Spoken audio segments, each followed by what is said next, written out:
بسم اللہ الرحمن الرحیم۔ خلیفہ سلیمان بن عبد الملک کا بھائی خلیفہ ہشام بن عبد الملک بن مرعون بیت اللہ شریف کے حج کو آیا۔ طواف کے دوران میں اس کی نگاہ زیدہ متقی اور عالم ربانی سالم بن عبداللہ بن عمر رضی اللہ عنہ پر پڑی، جو اپنا جوتا ہاتھ میں اٹھائے ہوئے خانہ کعبہ کا طواف کر رہے تھے۔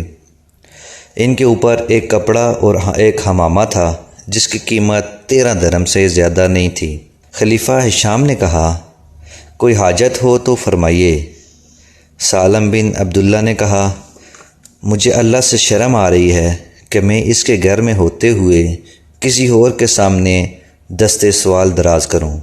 یہ سننا تھا کہ خلیفہ کے چہرے کا رنگ سرخ ہونے لگا۔ اس نے سالم بن عبداللہ کے جواب میں اپنی سبکی محسوس کی۔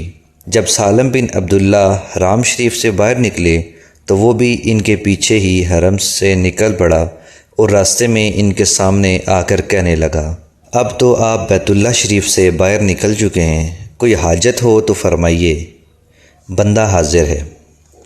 سالم بن عبداللہ گویا ہوئے، آپ کی مراد دنیاوی حاجت سے ہے یا اخروی حاجت سے؟ خلیفہ ہاشم نے کہا، اخروی حاجت کو پورا کرنا تو میرے بس میں نہیں، البتہ دنیاوی ضرورت پوری کر سکتا ہوں، فرمائیں۔